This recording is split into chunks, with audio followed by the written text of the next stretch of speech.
Señor, venimos ante tu presencia y estamos agradecidos por tu salvación en Cristo y por la obra de tu Espíritu en nuestras vidas. Señor, y ahora nosotros nos acercamos a tu palabra con temor y temblor. Queremos pedirte, Señor, que tú abras nuestros corazones, que tú prepares nuestras mentes para recibir el alimento espiritual que tú tienes preparado para nosotros. Danos entendimiento, danos comprensión, danos humildad, que como dice el libro de Santiago podamos sujetarnos, someternos a la palabra con humildad, porque ella es tu carácter expresado y revelado. Sé con nosotros, Señor, en el nombre de Jesús. Amén y amén.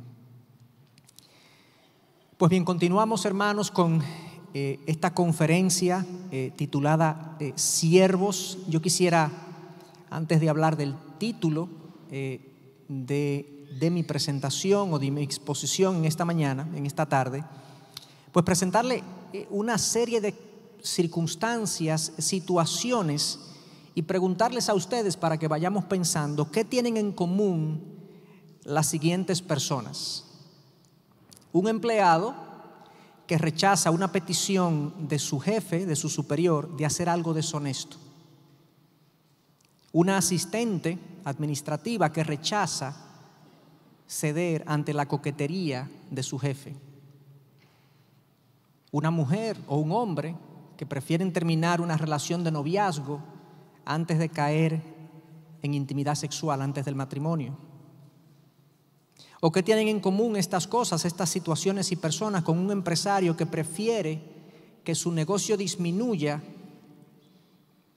a tener una práctica deshonesta? O un profesional que decide perder dinero antes que cambiar el compromiso que hizo con un cliente. Un estudiante que prefiere reprobar en un examen a pasarlo haciendo trampa. ¿Qué tiene en común esto con una madre que decide pasar más tiempo con sus hijos a pesar de que eso va a representar una disminución en su nivel de vida? O el padre y esposo que decide limitar su crecimiento profesional para disponer de más tiempo para su familia y su servicio a Dios. ¿Qué tiene toda esa gente en común con un pastor que decide predicar la verdad en lugar de predicar lo que la gente quiere oír? Son distintas circunstancias. Quizás algunos de nosotros hemos estado ahí o hemos conocido personas que han estado ahí o hemos escuchado que hay gente que ha estado ahí. Y son cosas que se nos pueden presentar en la vida cuando una presión externa en el ambiente en el que nos desenvolvemos, en el mundo que nos encontramos, nos presiona para ceder en algún valor o algún principio que hemos abrazado. El denominador común de toda esta gente que resistió esa presión es que fueron gente que mantuvieron sus convicciones. Aquellas cosas que creían correctas se mantuvieron firmes en ellas, y eso es la integridad. La integridad es la cualidad del carácter que me permite mantenerme en una convicción a pesar del costo que representa estar ahí. Y el siervo de Dios está llamado a tener una vida de integridad. Desde el punto de vista bíblico, las convicciones son a la vida lo que los principios de ingeniería son a la ingeniería o son a una edificación. Los principios de ingeniería ayudan a que las edificaciones se sostengan y no se caigan, no se derrumben.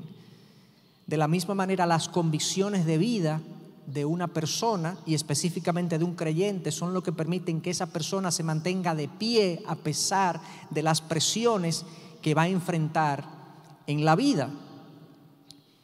Y la pregunta para nosotros es entonces, ¿qué va a dirigir nuestra vida? ¿Cuáles son las cosas que van a determinar el curso de mi accionar? ¿Es mi conveniencia?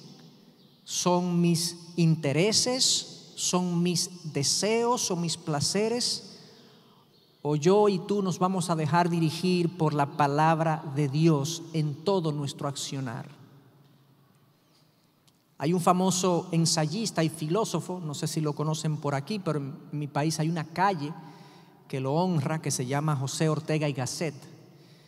Él dijo en un libro titulado Meditaciones del Quijote del 1914 que yo soy yo y mi circunstancia, y si no la salvo a ella, no me salvo yo. Lo que Ortega y Gasset estaba indicando es que el parecer de una persona, la opinión de una persona va a cambiar dependiendo de las circunstancias que enfrente.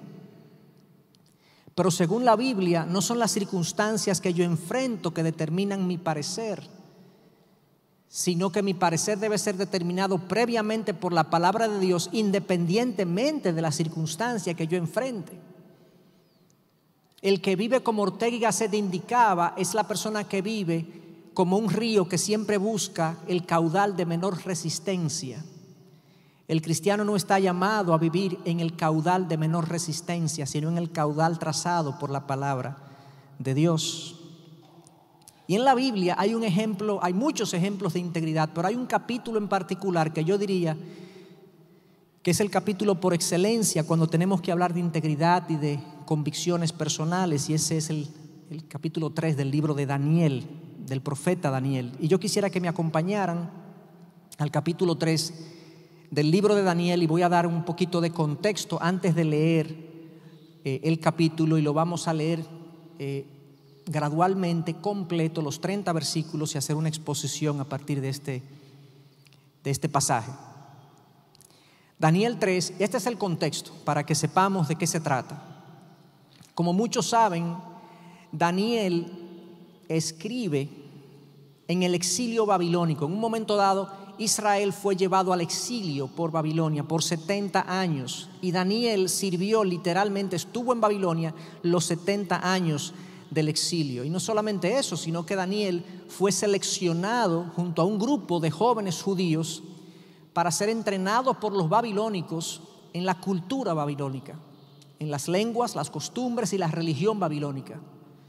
La idea era que los babilónicos, cuando llegaban y conquistaban un territorio, ellos no ponían jefes babilónicos sobre ese territorio, sino que ellos tomaban jóvenes con potencial de la misma nacionalidad del territorio conquistado, los entrenaban y lo mandaban de nuevo al territorio conquistado. Eran sus delegados. Daniel fue uno de esos jóvenes. Daniel llega a Babilonia con 14, 15 años aproximadamente, junto a un grupo se cree de aproximadamente 75 jóvenes, pero de los que tenemos reporte en el libro de Daniel es de 4. Es Daniel y sus 3 amigos, y siempre recordamos los 3 nombres babilónicos: Sadrac, Mesac y Abednego. Esos son los nombres babilónicos, que son nombres que para ellos eran ofensivos, porque cada nombre, Sadrac, Mesac y Abednego, hacía alusión a un dios babilónico, y para ellos era ofensivo eso, y la idea de Babilonia era cambiarle su identidad. Pero sus nombres eran Ananías, Misael y Azarías. Y Daniel, a Daniel se le llamó Belsasar, su nombre babilónico, que también hacía alusión a un dios babilónico. Y la idea era que estos muchachos fueran entrenados en la cultura babilónica para poder gobernar entonces la región de Israel, o digamos el pueblo de Israel, a nombre de los babilónicos. Daniel no aparece en este capítulo que vamos a ver en el día de hoy. Daniel no aparece ahí. Daniel aparece en el capítulo 2. Daniel fue el héroe del capítulo 2 cuando él interpreta un sueño del rey Nabucodonosor.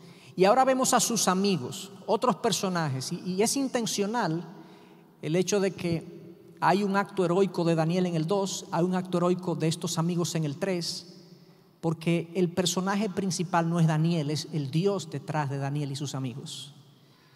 Y aquí está, en el 2 está Daniel sin sus amigos, que hace un acto heroico. En el 3 está los amigos sin Daniel, que hacen un acto heroico también, pero el énfasis es que Dios está detrás de ellos. Y la razón de escribir estos eventos es que el pueblo judío necesitaba inspiración para poder vivir en integridad según la palabra de Dios, a pesar de que vivían en una cultura hostil a sus creencias. Ellos necesitaban estos ejemplos. Y el libro se escribe y Dios levanta a estos hombres que son ejemplos para el pueblo, para que el pueblo aprenda que es posible vivir y que debe vivir a pesar de la hostilidad de la cultura que los rodeaba. Y cualquier coincidencia o similitud es pura coincidencia. El pueblo de Dios siempre ha vivido en una cultura hostil a nuestras creencias, a nuestros principios, a nuestras verdades, y eso presiona nuestra manera de vivir. Y entonces, en una cultura que es hostil, vamos a ver primero que vamos a recibir presión. Nuestras convicciones van a ser presionadas por la mayoría. Vamos a recibir presión de cambiar y vivir según otras ideas, otros principios, otros valores, y no los valores que deben ser determinantes en nuestra vida. Y eso lo vemos en los primeros 7 versículos. Leamos estos primeros 7 versículos del capítulo 3. Dice: el rey Nabucodonosor hizo una estatua de oro, cuya altura era de 60 codos y su anchura de 6 codos. La levantó en el llano de Dura, en la provincia de Babilonia. Y el rey Nabucodonosor mandó a reunir a los sátrapas, prefectos y gobernadores, los consejeros, tesoreros, jueces, magistrados y todos los gobernantes de las provincias, para que vinieran a la dedicación de la estatua que el rey Nabucodonosor había levantado.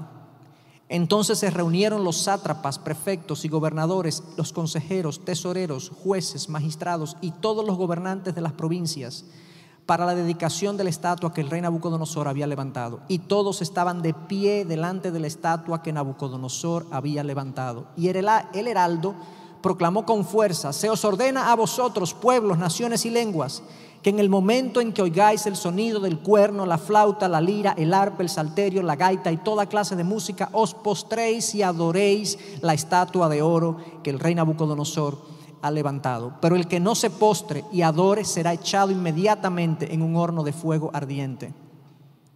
Por tanto, en el momento en que todos los pueblos oyeron el sonido del cuerno, la flauta, la lira, el arpa, el salterio, la gaita y toda clase de música, todos los pueblos, naciones y lenguas se postraron y adoraron la estatua de oro que el rey Nabucodonosor había levantado. ¿Qué escena? ¿Qué escena esta? Una estatua hecha por el rey Nabucodonosor. No sabemos con exactitud si era una estatua de sí mismo o de algún dios que él quería venerar. Lo cierto es que él tenía el interés de que todo su reino, todo su imperio se unificara bajo la adoración de un mismo Dios. La religión siempre ha sido usada por el pagano para unir las voluntades. Él quería que todos los reinos de todas las lenguas conquistados se sometieran a su dominio político y religioso ahora, adorando al mismo Dios. Y construye esta estatua. Según las medidas presentadas aquí, tenía 27 metros en medidas actuales, 3 metros de ancho, 27 metros de alto. Son unos 10 pisos en nuestras medidas actuales. Imagínense una estatua de 10 pisos. Estamos hablando de 2600 años antes de la fecha actual, 600 años antes de Cristo aproximadamente, cubierta de oro o bañada en oro, por lo menos. Era de madera maciza, pero cubierta en oro. Era algo imponente, era algo intimidante, era algo que estimulaba literalmente a una reverencia.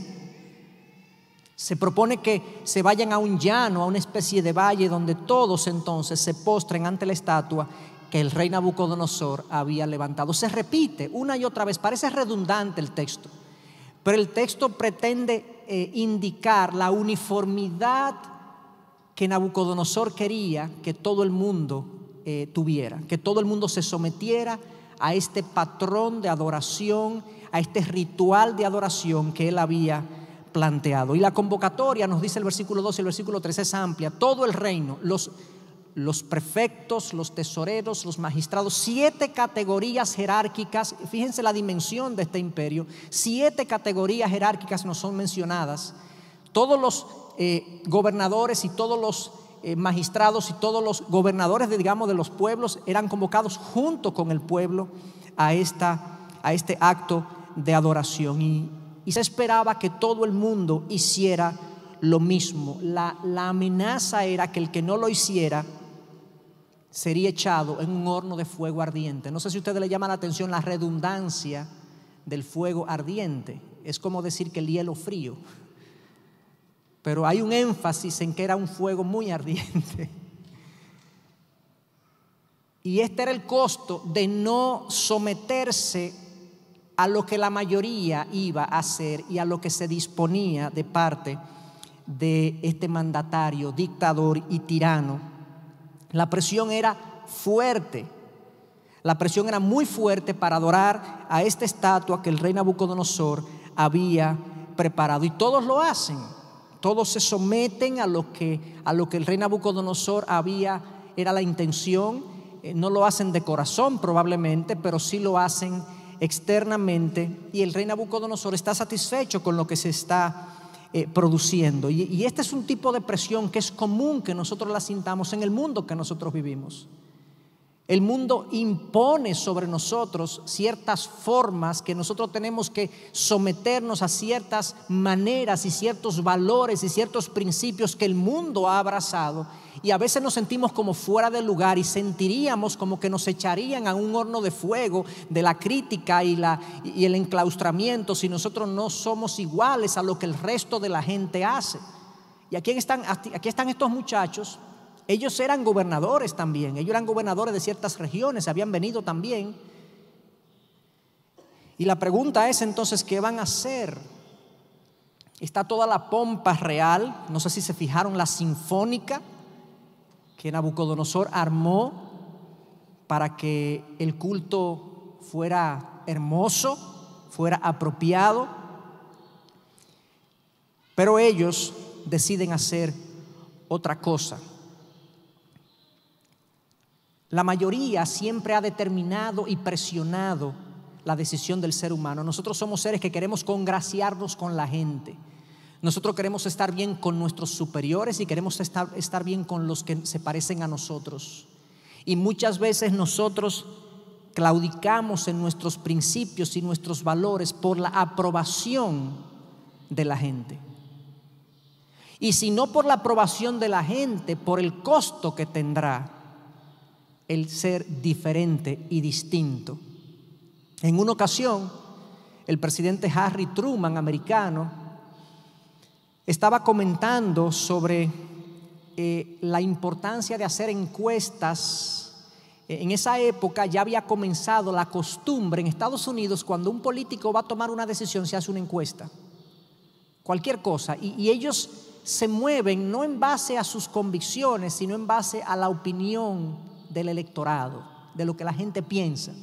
Y Harry Truman, comentando esto y criticando esa práctica, decía lo siguiente: me pregunto, ¿qué tan lejos habría llegado Moisés si hubiese hecho una encuesta en Egipto?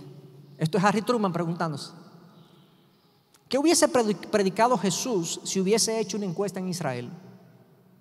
¿Dónde habría llegado la Reforma Protestante si Martín Lutero hace una encuesta de opinión?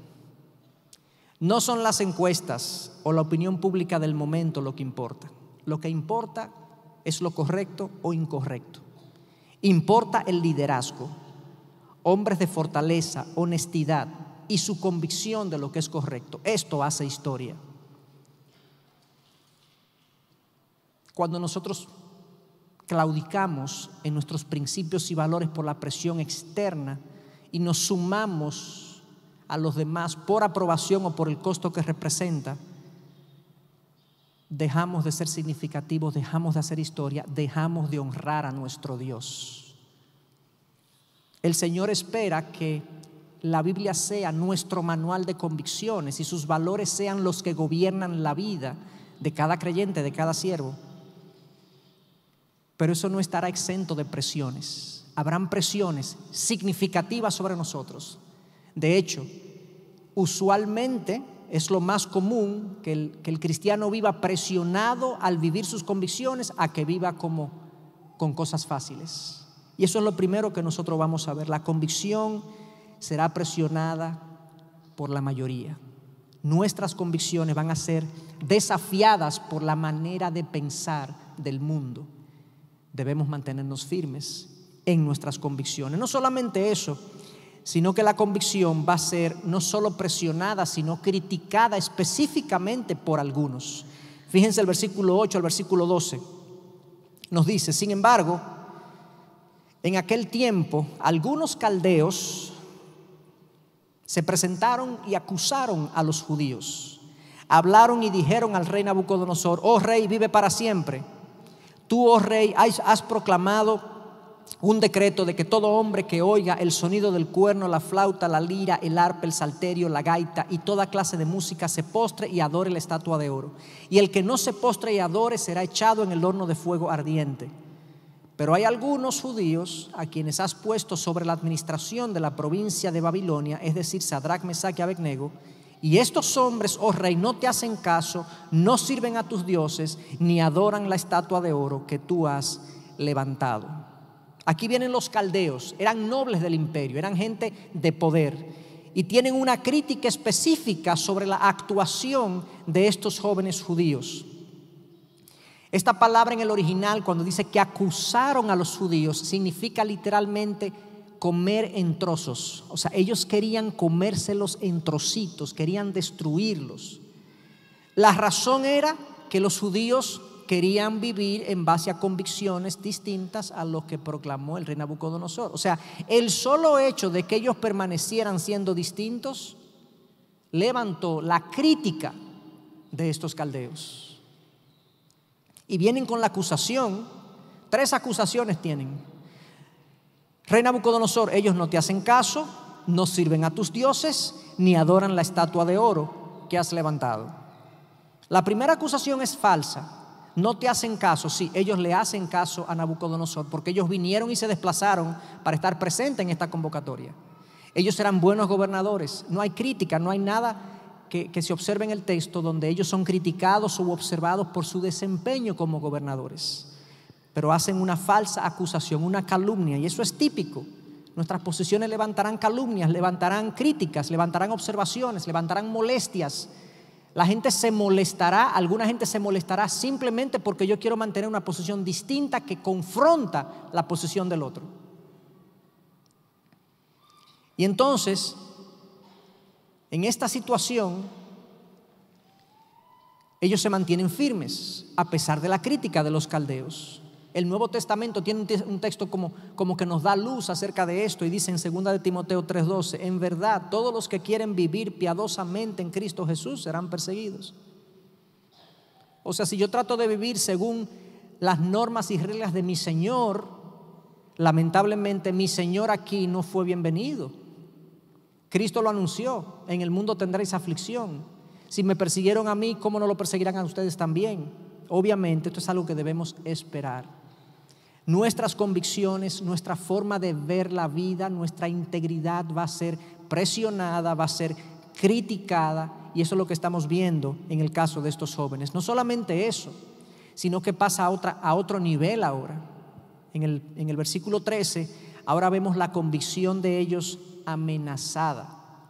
No solo presionada, no solo criticada, sino amenazada por el mismo rey. Leamos desde el 13 en adelante. Entonces Nabucodonosor, enojado y furioso, dio orden de traer a Sadrach, Mesach y Abednego. Estos hombres, pues, fueron conducidos ante el rey. Habló Nabucodonosor y les dijo: es verdad, Sadrach, Mesach y Abednego, que no servís a mis dioses ni adoráis la estatua de oro que he levantado. ¿Estáis dispuestos ahora para que cuando oigáis el sonido del cuerno, la flauta, la lira, el arpa, el salterio, la gaita y toda clase de música, os postréis y adoréis la estatua que he hecho? Porque si no la adoráis, inmediatamente seréis echados en un horno de fuego ardiente. ¿Y qué Dios será el que os libre de mis manos? Sadrach, Mesach y Abednego respondieron y dijeron al rey Nabucodonosor: no necesitamos darte una respuesta acerca de este asunto. Ciertamente nuestro Dios, a quien servimos, puede librarnos del horno de fuego ardiente, y de tu mano, oh rey, nos librará. Pero si no lo hace, has de saber, oh rey, que no serviremos a tus dioses ni adoraremos la estatua de oro que has levantado. Bueno, ya aquí hay un enfrentamiento directo a las convicciones de estos muchachos. Ellos fueron presionados, criticados, y ahora vemos el costo de su posición y de su postura. Ellos se enfrentan al poder de la época, al rey quizás en ese momento, al hombre más poderoso del mundo, por lo visto, conocido no solamente en la Biblia, sino fuera de la Biblia como un rey extremadamente poderoso y diestro en sus gestiones como rey y como emperador. Lo primero que vemos aquí es la molestia, el enojo del rey. Fíjense que su pregunta: ¿es verdad que ustedes no adoran a mis dioses ni se postran ante la estatua? Él no hace referencia a la primera acusación, que era falsa, de que no me hacen caso. Y les hace una oferta. Aparentemente ellos tenían cierta gracia frente a este hombre, porque él le hace una oferta. ¿Ustedes están dispuestos a que yo prepare un culto aquí y toque la flauta, la lira, el arpa con ustedes, si ustedes lo hagan aquí? Ustedes no se prostraron frente a la gente, pero vamos a hacerlo aquí. Déjame facilitarle las cosas. Ahora frente a mí, háganlo frente a mí. Bajen su estándar. No sean tan radicales. Permitan que nos podamos entender. Vamos a llegar a un punto medio. Porque hay un horno de fuego ardiente prometido ante los que no se postren ante mi mandato. Increíblemente, la respuesta al rey de parte de estos jóvenes, nosotros no sabemos qué edad tenían. Ellos ya no tenían 15, 18 años, tenían quizás más edad, 25 a 30 años probablemente, pero seguían siendo hombres jóvenes, siendo amenazados directamente por parte del rey de la época, más poderoso de la época, con nada más y nada menos que la muerte. Ellos estaban enfrentando la pena de muerte. Y lo increíble es que su respuesta es: no tenemos nada que decirte. No tenemos nada que hablar. No hay un argumento de parte de ellos, no hay defensa de parte de ellos. Lo único que ellos le dicen al rey, sin quererlo molestar, es: nuestro Dios es más grande que tú. Ese es su mensaje. Nuestro Dios es más grande que tú. Él nos puede librar de tu mano. Imagínense lo que eso produce en el corazón de un hombre eminentemente egocéntrico, arrogante, un dictador de la época, un hombre que se consideraba quizás casi un dios. Digo casi un dios porque los babilónicos no consideraban a sus emperadores dioses, pero este se consideraba casi un dios. Y ellos le dicen: nuestro Dios puede librarnos de ti. Él acaba de preguntar: ¿y qué Dios será el que los libre de mi mano? Y ellos vienen y le dicen directamente: nuestro Dios puede librarnos de ti. Obviamente, su temor a Dios es mayor que su temor a Nabucodonosor. Y ahí comienza uno de los fundamentos de la integridad. Cristo lo dijo de otra manera, dijo: témanle a aquel que puede echar sus almas al infierno, y no solamente a los que pueden dañar el cuerpo.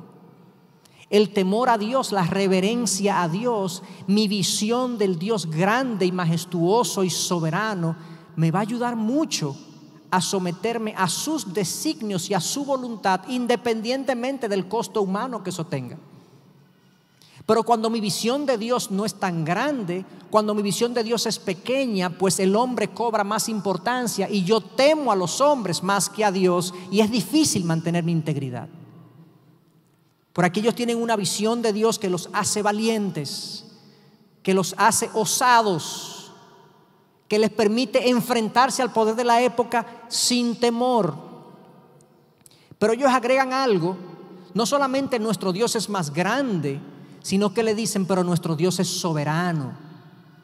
¿Lo vieron? Cuando ellos les dicen: nuestro Dios puede librarnos, pero si no lo hace, Dios puede librarme como no librarme. Cuando yo enfrento una situación difícil en mi vida, porque yo vivo una verdad, porque yo decido obedecer a Dios, no necesariamente Dios va a evitarme el problema. Dios puede sacarme del problema y puede no hacerlo. Él es soberano. Lo más importante es nuestra fidelidad a Dios y no nuestra integridad física. En un momento dado, un ministro anglicano le escribe, estando en la guerra, siendo capellán de los soldados ingleses en una guerra, le escribe a su esposa y a su hijo pequeño, y le dice en su carta lo siguiente. Esto fue una carta manuscrita de este ministro anglicano. Le dice: la primera oración que quiero que mi hijo aprenda a hacer por mí no es Dios, protege a papá. La primera oración que quiero que mi hijo aprenda es: Dios, haz a papi valiente. Y si tiene cosas difíciles que realizar, hazlo fuerte para hacerlas. Hijo, vida y muerte no importan tanto. Lo correcto y lo incorrecto sí. Papi es aún papi muerto. Pero papi deshonrando a Dios es algo horrible aún para decirlo en palabras. Supongo que querrás pedir por mi seguridad y tu mamá también. Pues bien, pero pon eso al final. Siempre al final. Porque eso no es tan importante. Esa gente mueve la historia. La integridad de estos jóvenes escribió un capítulo de la Biblia. Estimuló al pueblo de Israel a ser fiel a Dios. Y 2600 años más adelante nos habla a nosotros de las cosas que vamos a enfrentar al tratar de vivir nuestras convicciones. Y hermanos, habrá presión, habrá crítica, habrá costo. Hay un costo aquí de parte de estos jóvenes. Hay un costo aquí de ser sometidos al horno de fuego ardiente. El empleado que rechaza una oferta de su jefe deshonesta puede ser despedido. La asistente que rechaza la coquetería de su jefe puede ser despedida. La madre que decide pasar más tiempo con sus hijos a pesar de que eso represente un menor nivel de vida va a tener un costo. Lo cierto es que vivir por convicciones tiene costo, siempre, pero no hacerlo lo tiene también. Y entonces pasamos luego de ver la convicción presionada, la convicción criticada, amenazada directamente por el rey, ahora vemos la convicción honrada por Dios. Versículo 19 al 27. Entonces Nabucodonosor se llenó de furor y demudó su semblante contra Sadrach, Mesach y Abednego.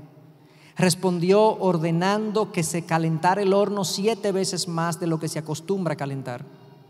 Y mandó a algunos valientes guerreros de su ejército que ataran a Sadrach, Mesach y Abednego y los echaran en el horno de fuego ardiente. Entonces estos hombres fueron atados y arrojados con sus mantos, sus túnicas, sus gorros y sus otras ropas en el horno de fuego ardiente.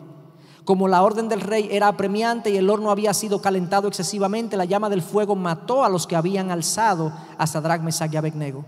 Pero estos 3 hombres, Sadrach, Mesach y Abednego, cayeron atados en medio del horno de fuego ardiente. Entonces el rey Nabucodonosor se espantó y levantándose apresuradamente preguntó a sus altos oficiales: ¿no eran 3 los hombres que echamos atados en medio del fuego? Entonces ellos respondieron y dijeron al rey: ciertamente, oh rey. El rey respondió y dijo: mirad, veo 4 hombres sueltos que se pasean en medio del fuego sin sufrir daño alguno, y el aspecto del cuarto es semejante al de un hijo de los dioses. Entonces Nabucodonosor se acercó a la puerta del horno de fuego ardiente y dijo: Sadrach, Mesach y Abednego, siervos del Dios Altísimo, salid y venid acá. Entonces Sadrach, Mesach y Abednego salieron del medio del fuego. Y los sátrapas, los prefectos, los gobernadores, los altos oficiales del rey se reunieron para ver a estos hombres cómo el fuego no había tenido efecto alguno sobre sus cuerpos, ni el cabello de sus cabezas se había chamuscado, ni sus mantos habían sufrido daño alguno, ni aun olor a fuego había quedado en ellos. Wow. Estos muchachos, firmes en sus convicciones, sacaron de balance a Nabucodonosor. Nabucodonosor era el hombre más poderoso de la época y no encontró cómo controlar a estos hombres. Nos pasan los padres cuando tenemos que disciplinar a nuestros hijos y ya nuestros hijos no le tienen temor ni al castigo ni a la vara. Entonces el papá no tiene control. En algún momento en el pasado, ya no estamos así, pero en algún momento en el pasado mi hijo tuvo un breve momento donde no teníamos qué hacer con él cuando se portaba mal, cuando hacía algo indebido, cuando era irrespetuoso. Ni le importaba que le diéramos una con la vara, ni le importaba que lo pusiéramos de castigo. Cuando estamos ahí, hermano, lo único que queda es orar y ayunar por nuestros hijos para ver si Dios lo cambia, porque imagínense, estos hombres habían cambiado el ánimo del rey, al punto que dice que se demudó su semblante. En el original significa que comenzó a hacer muecas. No entiendo estos muchachos, yo no entiendo cómo es que no se postran sencillamente y evitan el horno. Esto es inconcebible, esto no tiene sentido lo que estos muchachos están haciendo. Así le va a parecer alguna de nuestras posturas al mundo. Esto no tiene sentido lo que ustedes están haciendo. ¿Cómo que tú, una mujer tan preparada, con tanta formación, con tanto futuro, decide quedarte en tu casa lavando platos y quitando pampers? Eso no tiene sentido. Eso es absurdo. ¿Cómo es que un hombre disminuye su nivel de vida precisamente para darle más tiempo a su servicio a la iglesia y su servicio a su familia? ¿Cómo es eso? Yo no entiendo eso. ¿Cómo es que tú prefieres que te despidan de tu trabajo a sencillamente ceder en ese aspecto? Ve con la corriente, cede un poco, no mantengas las cosas tan radicales. En este momento el rey sale de balance, le cambia la cara de la furia que tiene, él pierde el control y en su ira, como es la ira, actúa estúpidamente. El mandato inmediato es: calienten el horno 7 veces más. ¿Por qué digo que es estúpido? Bueno, porque si tú quieres torturar a alguien con fuego, tú lo pones a fuego lento. Y se déjalo ahí para que muera lento. Pero él da una orden contradictoria con su deseo. Él quería que ellos sufrieran más y los calienta más, como que eso va a producir más dolor. Todo lo contrario, morirán más rápido, será más instantáneo. Pero él actuó de manera estúpida en su ira, como actúa la ira humana. Y los que los arrojaron, los guardias, los soldados que arrojaron a estos jóvenes, ellos fueron los que fueron consumidos por el fuego y los jóvenes caen en el fuego. E increíblemente, este rey no pudo con todo su poder proteger a los soldados fuera del horno, y Dios puede proteger a los suyos dentro del horno. Dios decidió honrar a estos jóvenes de manera visible e inmediata. Dios siempre honra la integridad, pero a veces lo hace de manera visible e inmediata y a veces lo hace de manera más adelante y no visible, pero siempre honra la integridad. Dios no le evitó el horno. Yo me imagino el suplicio mental de estos jóvenes acercándose al horno, viendo ese horno calentado 7 veces. Imagínense lo que es la carga emocional de tú verte, de tú conducirte hacia un horno donde te van a depositar. Tú no sabes lo que Dios va a hacer y ninguno de ellos retrocede. Ninguno de ellos dice: espérense, vamos a hablar, señores. Ninguno le pide al soldado: espérate, déjame hablar con Nabucodonosor. Es una palabra que le tengo que decir. Déjame ver si yo lo convenzo de que no nos ponga este costo. Ellos van, se conducen al horno, son depositados en el horno y Dios, como les digo, interviene de manera visible y de manera inmediata. Dios cambia la realidad, literalmente. Dios hizo que las cosas fueran distintas para estos jóvenes, producto del vivir bajo convicciones y en integridad. Primero, Nabucodonosor reporta: veo 4 hombres, no 3. Veo hombres sueltos, no atados. Los veo caminando, no tirados. Los veo frescos en vez de quemados. Estaban calmados en lugar de alterados. Y veo un cuarto que se para hacia los dioses. ¿Qué es esto? ¿Qué es esto? Dios fue glorificado. Dios fue exaltado. Dios se glorificó a través de un milagro visible y palpable. Se nos reporta, el autor Daniel reporta que ni aún la ropa olía a humo. Eso es un detalle del autor muy significativo, porque nos habla del alcance del poder de nuestro Señor y de la fidelidad de nuestro Señor al honrar a estos jóvenes. Ni olor a fuego. Yo no sé si a ustedes les ha pasado, pero no hay cosa más difícil que sacar que un olor a humo de una camisa o de una ropa, de una pieza de ropa.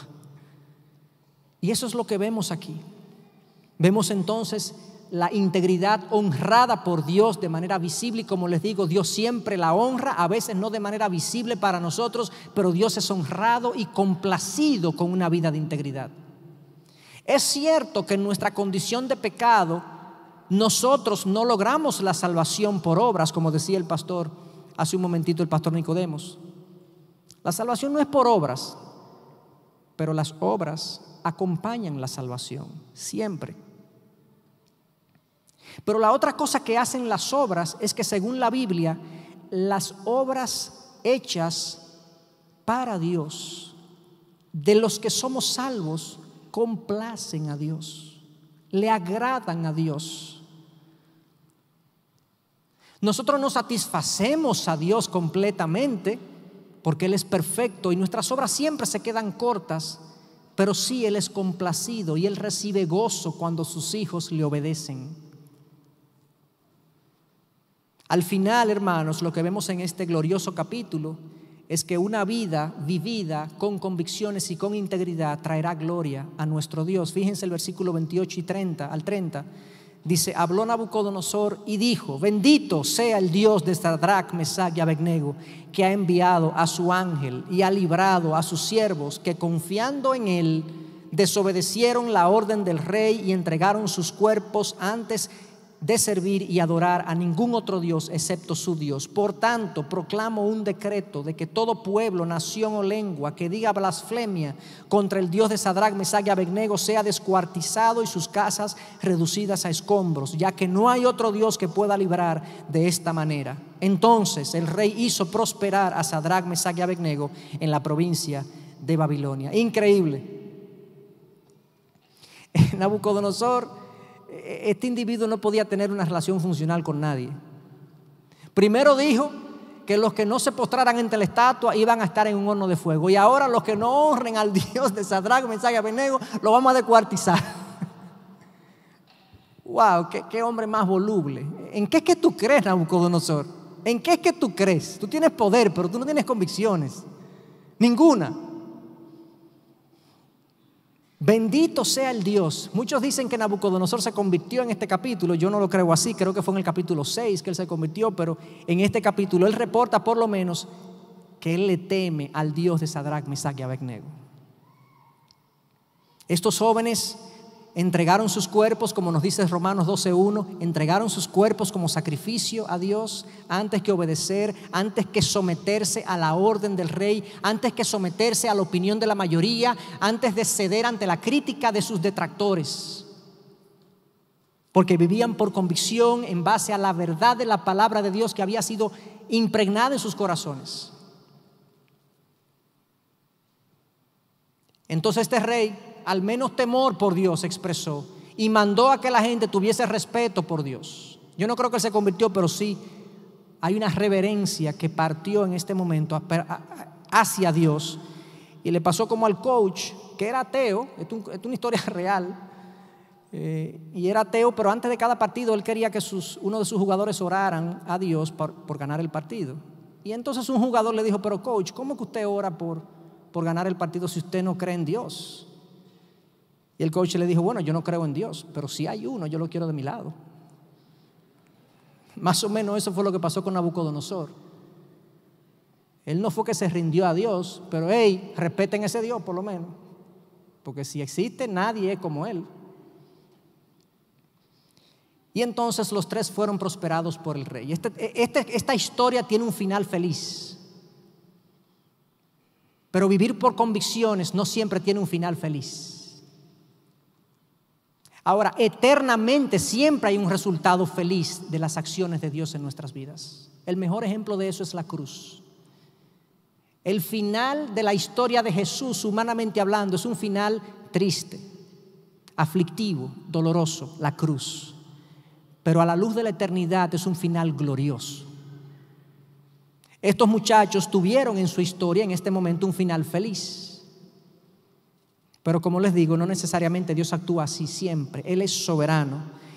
Y me uno a lo que ellos dijeron cuando le contestaron al rey: Dios puede librarnos, pero si no nos libra, le seremos fieles. Porque al final, hermanos, el fuego del infierno y el fuego de la condenación no puede tocarnos para aquellos que estamos en Cristo Jesús. Y yo prefiero temerle al Dios que gobierna la eternidad que a los seres humanos que solo gobiernan en lo terrenal. Aquí vemos entonces una convicción y una vida de integridad que fue presionada por la mayoría, criticada por algunos, amenazada por el rey y por el poder imperante, pero honrada por Dios, y una convicción que trajo gloria a nuestro Dios. ¿Cómo vas a vivir tu vida? ¿Cómo yo voy a vivir mi vida? Cediendo ante las conveniencias, ante el agrado. Lo que quiero es el agrado de los demás. Lo que quiero es mi comodidad, aunque eso implique ceder a mis convicciones o a las instrucciones de la palabra de Dios.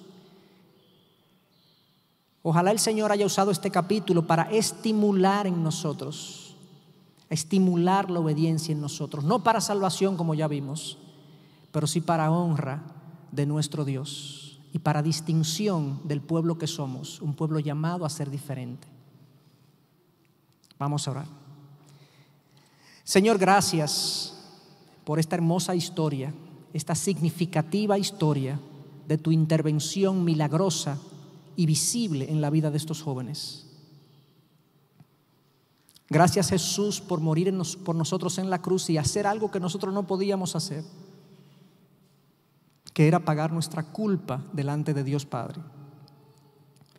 Pero, Señor, es mi oración, es mi intercesión por cada uno de nosotros, que tú nos des, Señor, convicciones fuertes, que tú nos des amor por tu palabra, deseos de complacerte por encima de complacer a los demás, y que podamos vivir una vida que muestre tu gloria a los demás.